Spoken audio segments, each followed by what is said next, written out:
welcome in. Welcome to the Reshuffle. My name is Lauren, and I'm so happy that you're here. I have a few messages for you this week, for us this week.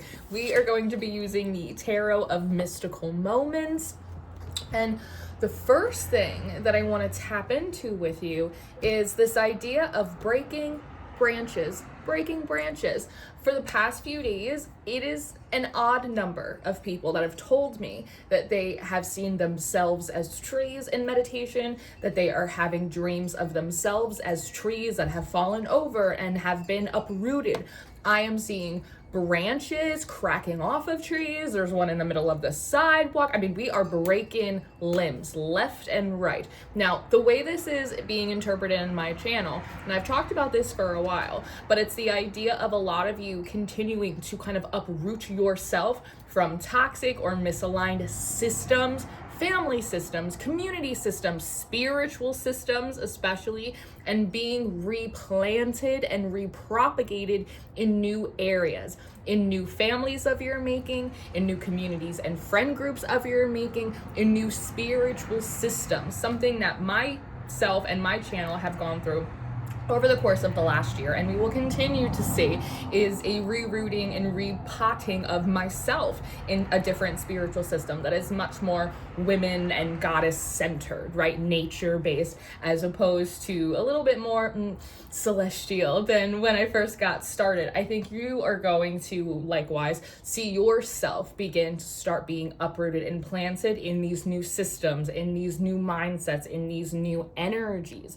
So don't be surprised if you too are starting to see things like broken trees, broken limbs.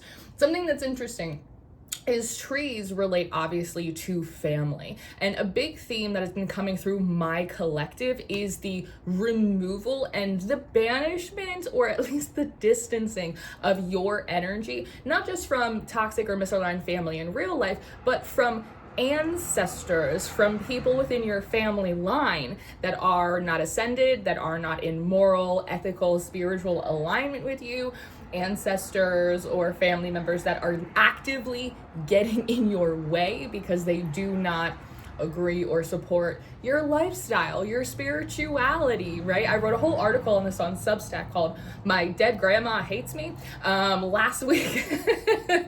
And people seem to really enjoy it. And the idea of actually, no, like sometimes not everyone in your family tree likes you or is like actively trying to help you. And that's fine. But they don't always need to like be coming against you. And so I think a lot of these broken limbs and these branches is really a reflection, and we've had a lot of messages come through like this lately, of the divine literally creating separations, breaking things off of you, misaligned spirits, attachments, energies, and attitudes as well. There's something in this energy that is starkly marked by a vast improvement in your mood, in your energy. Earlier, I was sitting in meditation and I was beginning to pull in energies for this channeling, and a song had come on my shufflemancy, which is a form of music divination that I like to employ. And the song that came on was Jehovah, and I don't remember the exact gospel artist that sings it, but during the part of the song where he goes, "You are for us, not against us," I felt this just spirit of like sadness, of like grief, of wanting to sob, just like come right through me. You are for us, not against us. And there's something about either the spiritual systems that you've been in, what you've picked up from toxic family imprints, even the misaligned influence of spirits that are not for you. There seems to be this feeling or this idea that like the universe is against you, that God, your God, the gods, however you define that for yourself, actually aren't on your side, that you have to prove something to God, that you have to prove that you earn things, that you're not just inherently like lovable and beautiful and like made perfectly in the image of like every star or every god that ever existed. It's like offensive to the spirit, and there is something that like when you are for us, not against us came on, and this emotionality like came over me. I just kept wanting to say like, I am so sorry, I am so sorry, you deserved more than that, I am so sorry, you deserved more than that thought to be planted in your head. You are so prized, you are so lovable, of course there is a plan. Like I almost Like, I feel like the preacher within coming out. It's like, of course there was a plan for you. Of course there is still a plan for you. There is nothing that could ever happen that could ever make you, one, not lovable, or be planless. It's like there are so many energies, there's so many spirits, there's the force of life and nature itself that rises to meet you at every road. Don't you see it? And it's like, it's a spirit of personal revival. I think a lot of the collective has gone through this kind of personal renaissance in terms of like their power over like the last year. But there's something really special about the Lunar New Year and 2025 being the year of the wooden snake, really bringing us into forgiveness and release and surrender. And I've been pulling this energy of these maiden goddesses a lot. Athena, Artemis, and this return to innocence, returning you and your energy and your perspective and your heart to this place of being unadulterated, untouched, and untainted by these experiences that you've had. And in a lot of ways, and you know, if you've been here for longer than 5 minutes, you know I'm not into the new earth kind of, it's not really my vibe. But there is like this crazy feeling of a timeline dropping, of this huge snake shedding of the old, where you felt as though like God, the universe, the forces of life were against you, not for you, where there were so many, I almost want to say like woodpeckers, like darting holes and harm like into your trunk, into the stability of your spiritual gnosis, of your abilities, of your connection to your ascended ancestors, to the right spirit guides, to the right worship, right? All of these things, just boring these little holes in it, making it harder for you to do and walk a path or work a process or an initiation that's already like relatively difficult. And so there's something about this energy that comes forward and it like wants to like brush its hair off its shoulder and go, no, and like just start cutting off these branches. And so after that Jehovah song had finished, and by the way, at the bottom of this deck, we have the 10 of Cups here, which are, in my practice, representative of our higher, more ascended ancestors, and definitely like that higher like agape love of the divine, like to us, that's sort of 1 and a 0, right? It's always pointing us forward, and it's always bringing us back home to ourselves in love. And as soon as that Jehovah song clicked off, a song called The Woodchopper's Ball by Woody Herman, who I keep wanting to call Woody Harrelson, but Woody Herman came on, and that gave me a good little chuckle because one, the idea of like a like a wood chopper's ball, and I'm seeing all of these broken branches is kind of sensational. And what's interesting is when that came on and I had my little chuckle, I got this visualization of like a little crew of lumberjacks coming through the forest, right? And archetypally, the forest represents your initiation into spiritual mysteries and into your psycho-spiritual development. I see this little crew of lumberjacks coming from like left field, right? And I see them going in and just chopping down these trees. And the way that it was described to me, specifically by Archangel Michael, was that these wood choppers, and he would not express what their actual like name or title, technically, like their official role is, but he's equating them to being a group similar to like the Navy SEALs. Their job is like to come in, to cut some stuff down, to chop the wood, and then to go back to whatever they were doing before. It's like you will not see them before, you will not see them after, you might not even see them while they're there. It's like they come under the cloak of night, but they come in, they rev their chainsaws, they chop down the branches, and then they like head on out. I don't know if these energies, I'm assuming they're connected to angelic frequencies or some kind of like celestial work, because Michael is the one who is explaining like their tasks. And there have been a lot of messages about saints coming through lately. So you in your practice may notice currently an uptick in, and maybe this is like a little bit of an alley-oop for some of you from more of like your Christian ancestors who maybe, how do I want to describe this? They might not be like share a similar practice as you, but they share similar principles. They share similar morals. Again, they're ascended. They may also be like interceding and coming in for you as well. But there is this energy of the saints that have been picking up, and it is important to remember that in a lot of cultures that a lot of the old spirits, the old pagan gods, were folded in and incorporated into a lot of Abrahamic traditions under the titles of saints. So that's been like really important as well for those of you that are like struggling with kind of like that in between, like Christian versus pagan kind of thing. The saints are an area where you can appease both your sense of spiritual progress and reconnecting to your roots, while also pleasing some of your ancestors in a way. It's kind of the best of both worlds for you. But yes, these wood choppers seem to be coming in, again, seemingly like under the cloak of night. But for some of you, I almost feel like you're in the middle of like making dinner, and all of a sudden it's like you feel like a shift in the energy. You go, they're gone, it's gone, I'm free, okay, I can proceed now. It's like it's marked distinctly in the energy that you're like, oh, it's gone now, they cut that off, it's over.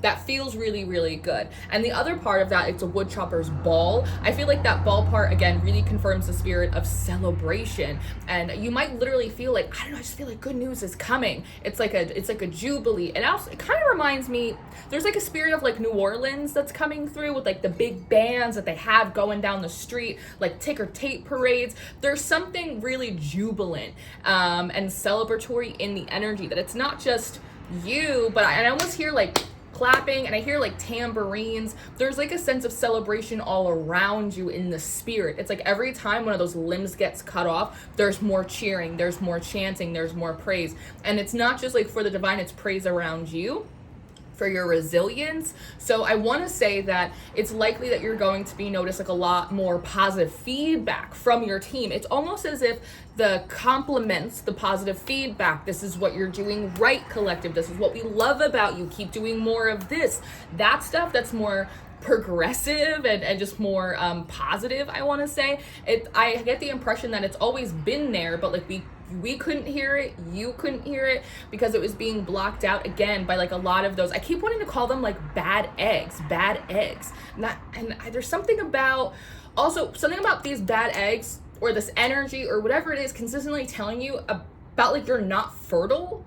I know it sounds weird, but it's like you're not fertile, you're past your prime, you're over the hump, it's too late for you, you're too old now. It could like quite literally be trying to make like discriminatory or like disempowering statements around like your ability to actually like have children, or your fertility in life, in love, in sensuality, and creativity. It's just like a wrap it up, it's over for you, kid. And it's not the truth. So I also want to say the lies, both that are told straight to your face and that you pick up in spirit, they seem to be deflating like little balloons, and your ability to go, that's a fucking lie, pop, and you see it deflate, and then move on to something productive and something that feels life-giving, it's starting to increase. The compliments from spirit starting to increase. Your sense of confidence, feeling like you're on the right road.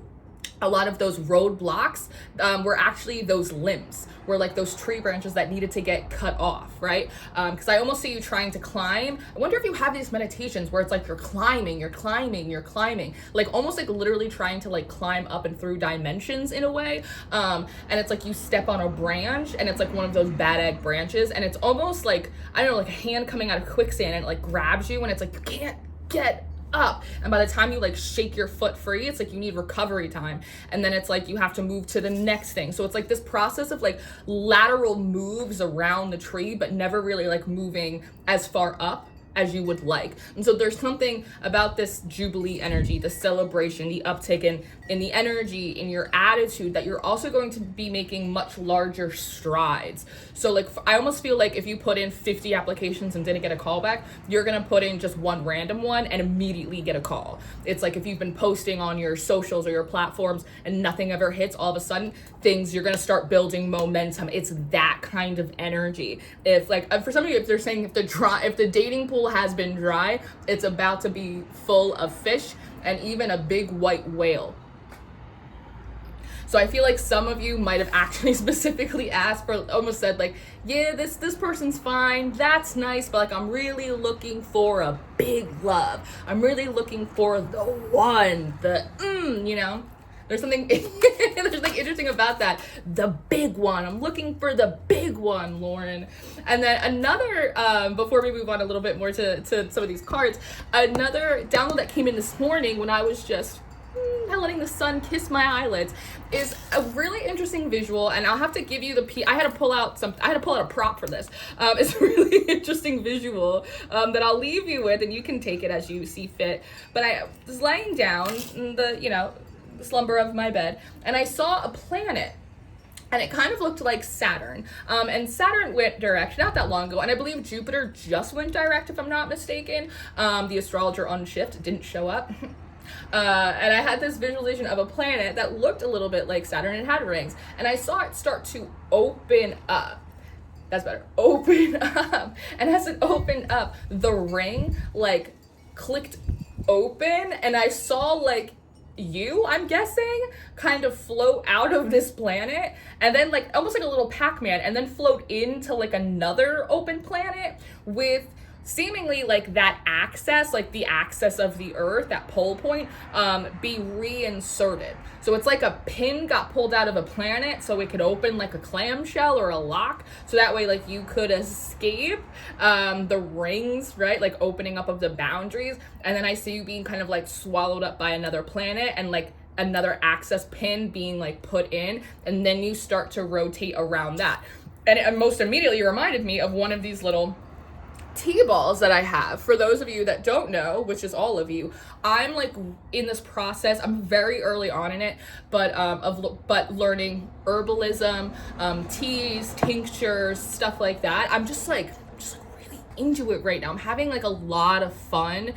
Because I'm an emotional little water Pisces, as I am, I like spent like 6 weeks with lemon balm, just like like in my teas and in my, and then I started mixing it with echinacea. Like, it's just, that's how I'm very romantic about my spiritual practice, if you haven't noticed by now. If you haven't noticed by now. But in my dream, like, it reminded me of one of these little tea balls, right? It's like the ring open. If you don't have these, by the way, I got this for like $5. It's absolutely amazing. I have another really cool tea cup. Why am I telling you this? I'm like, I have another cool teacup that I can show you later, like, if you want, like a 5-year-old. But it feels like literally like the rings open, the planet, it opens, you shimmy out, and you enter in to a new one, and it kind of swallows you up. Bases are loaded, your new access point, and then you start rotating around that, which is why I was saying earlier, I'm not really one of those like new earther girls, but like it kind of had that vibe. I'm not lying, and the crazy thing, even with this new earth energy, is that there's something about, let me not get too far ahead of myself. You being absorbed by this other planet, it could mean a couple things. One, it could represent like a solar return or a new perfection year, or like even aspects of like your progress chart moving forward, right? Like, I'm a Pisces, but last year in my progress chart, like Taurus energy was a big deal, like, for me in my journey. And so it could be something like that. Like, you're coming into a new perfection year, you just had your solar return, and your progress chart is being ruled by like a different planet. And so this is you being kind of released from the constraints. For a lot of you, maybe it was Saturn. Maybe you're coming out of a Saturn return. You just had a Saturn year.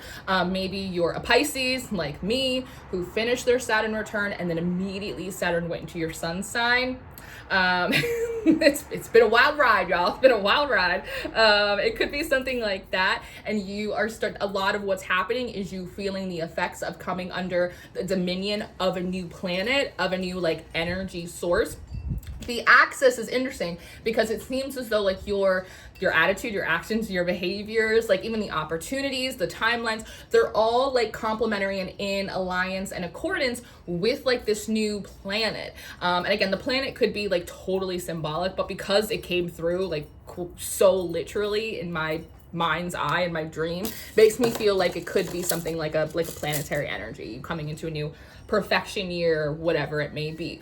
But within that, going back to the new earther thing, and this in a way kind of corresponds with some of the Christian doctrine of like favor ain't fair. And a particular piece of scripture that's been coming up is about how like nothing shall come near thy tent, right? 1,000 will fall at my left hand, but like no harm or destruction will come near my tent. There's something about this spirit of celebration, these chopped off limbs, you entering into this new like access of energy, this access of like power in a way, that insulates you from some of the friction that not only you used to experience, but that like other people are experiencing. It gives me the impression that for a significant amount of you, the next like something about sixes, like 6 months to 6 years, and they're saying it's not that it's over after that, but there's something about a big like boom, a big like burst of abundance for those years for you for whatever reason,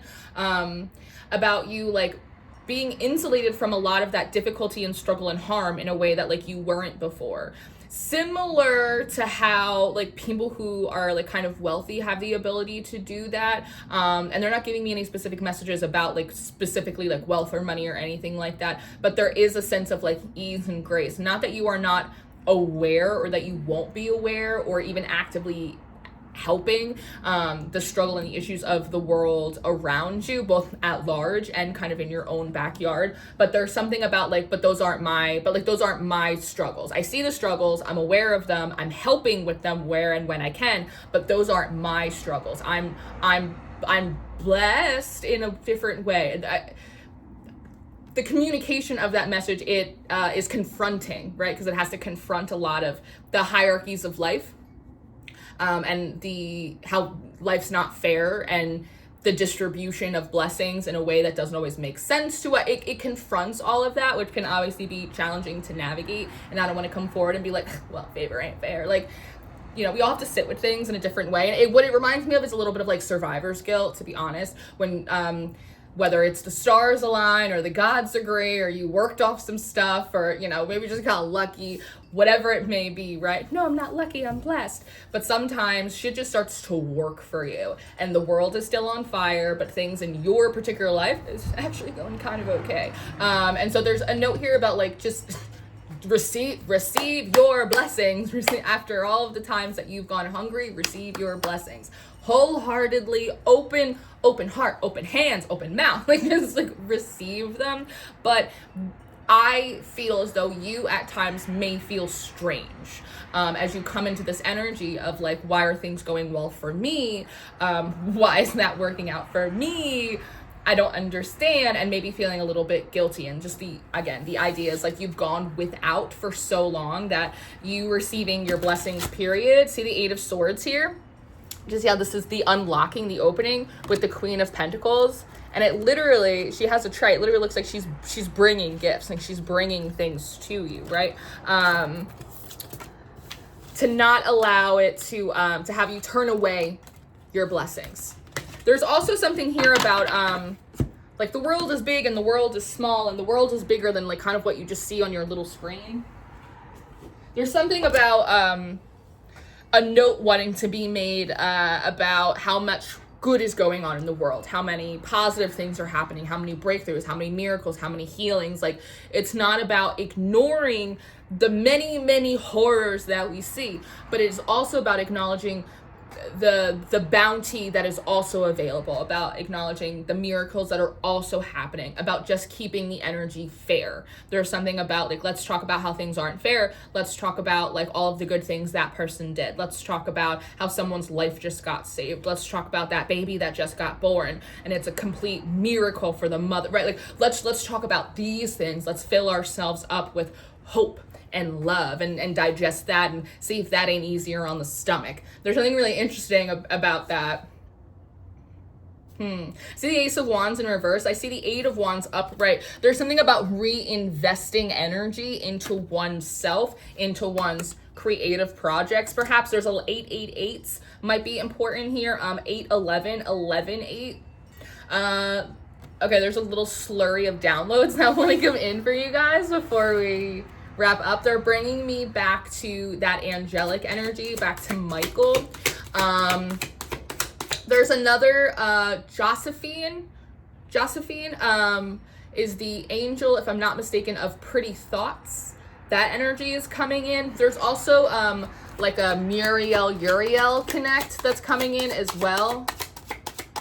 What else is coming through? Oh, they were talking about, I saw couple things. One, I saw a mosquito. It's very early for mosquitoes. So as you are, thank you, as you are in sort of this in-between time, it is important to be mindful of your environment. There's a note here about, for those of you that have active magical practices, that the energy within your homes, if you've been experimenting with different protections, different washings, cleansings, blessings, wardings, offerings, this, that, there's a sense of like the energy within your home is pretty well established and pretty secure at this point. Not to not keep investing in it, but it's like that doesn't need to be necessarily on like the forefront. What's more important is maintaining and cleaning the energy around you in your external environment. And for some of you specifically, the energy that's attached to the outside of your home. There's a feeling of, yes, you are very good at maintaining your, hold on. I need to, they're taking over, y'all. Give me a second. I gotta put me in the back seat. Hold on.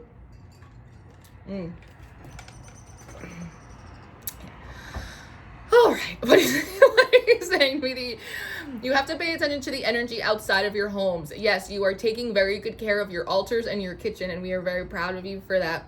But it is also important that you begin to wipe down the front and back of your doors. You need to be sweeping. This is grandma energies coming in. You need to be sweeping your porches. You need to be wiping the front of your windows, not just like the inside of your windows. There's something about litter as well, like litter blowing onto like your lawn or onto like your porch or balcony. Some of you are trying to argue. Some of you argue in the spirit about what you don't have and how that is the reason why you can't do certain spiritual chores is kind of what I want to call it. That's what it feels like to you, is spiritual chores. And they're saying even if you live in a third floor apartment and you have no yard, you can still wipe the outside of your windows, wipe down your window sills. Like there's something about this no nonsense granny energy that's coming in that's like, I don't like the word lazy, but it's like, stop being lazy. It's almost like what you don't clean today is twice as hard as you have to scrub tomorrow. And it's about staying on top of your spiritual hygiene so that way you don't have buildups, you don't have as many blockages, you are able to keep your roads clear. Front and back of those doors, sweep your porch, because the energy while in your home, again, that sense of insulation and within your own life is beginning to improve and increase. The energy external to you will continue to uptick, and that mosquito is the idea of as your energy continues to uplift and increase and look good, and you're entering into this time of prosperity at a time when a lot of people aren't prospering. That is going to incur energy vampires, jealousy, evil eye, all of it. Accidental word curses. You know how people talk off, you know, how they talk. And so I just started, close your eyes again. And so it's important for you to maintain the cleanliness and the spiritual hygiene of your external environment as well. They're saying keep your purses clean. Your purses are dirty. Some of you need to get a new purse You need to get a new purse in order to get a new bag, is what I just heard. You need to be mindful of cleansing your energy coming into your house, especially when you have dealt with energy vampires or heavy situations outside of the house. Don't bring it in. Cleanse it before you get into the house. Someone wants you to do that real bad. Real bad. And you have to just be mindful of just in general staying on top of your cleansing, not because of the negativity you were producing. That's important. For a period of time, you may not have been aware that a lot of the cleansing that you were doing, a lot of the negativity you were banishing, it was your own. But you should feel a distinct mark in the energy that it's not coming from you, that what you pick up on is likely coming from the external environment. You need to make sure that you are removing that litter. That the note about like keeping the outside of your space is clean, your yard, your balcony, whatever it is. They're also showing me flower pots. They're showing me dry ass plants. They're showing me dry flowers. You got to stay on top of feeding the life that is in your house so that way it continues to feed you as well. They're saying it's connected to those messages about performance and presentation that we've been talking about with Venus in a lot of ways. Like a lot of you guys, you have the juice, but it's like you're not showing up the way you need to show up, right? It's a note on that. They're saying it's, you know, there's always a spiritual and a practical side to things. Is there anything else that wants to come out? Four of Swords in reverse. You need to get up earlier. Some of you guys need to meet the day. You're not meeting your goals because you're not meeting the day early enough. Go to bed earlier. So the last message that I'll give you is that it does feel like there is, as you're in this in between, the visualization that I get is you holding a rope, like kind of, again, that climbing, kind of like how you would in gym class. And I see you looking down, like kind of upon the earth. And I see like a lot of mess. And it's almost a feeling of, I'm going back down, but like I have to wait until like, I don't know, like the chickens have come home to roost, I want to say. And then like looking up, like kind of like to the heavens and going, well, I guess at least I'll learn something in the meantime. It's like not, you may feel like the hangman or like the star, like the moon, like kind of in these liminal in-between spaces as things are beginning to improve. And so there's something about making good use of that time by acclimating to a more productive and progressive and positive form of energy, by allowing some of the spiritual mentoring to come in, like even if it comes from kind of what feels like a little bit of like a firm grandmotherly energy. And for those of you that have been thinking about or been working like active magics, there's a sense of like they're gonna start getting on you more about that. So like when they say like, hey, I want you to like work with dill this month, that means they want you to work with dill this month, and they're gonna bug you until you go to the shop and you go get a little jar of dill and you work with it. It's like that kind of thing when it's like, go take a spiritual bath, and you're like, maybe I should take a spiritual bath, and then it's like you kind of forget, and you're gonna get the nudge. No, take a spiritual bath. No, take it tonight. No, I don't care. Make the hour for it. They're gonna be more pushy about you being more consistent and on top and active in your routines and working with your herbs and your prayers and your cleansings and all of your stuff, because it's important. It's also an education point as well to help you start instilling these habits in your new foundations. And as I saw that, I see a little bird is staring at me, and as I said new foundations, he just kind of fluttered away, right? So this is what I have. I hope that this was helpful. I hope that this was entertaining. I hope this connected the dots that you needed to be. They also keep talking about Beetlejuice. Beetlejuice. It keeps coming through, specifically the new one, the new Beetlejuice, like the sequel that they just made, that keeps coming through. I cannot find where it connects to the rest of the message, but it's just there.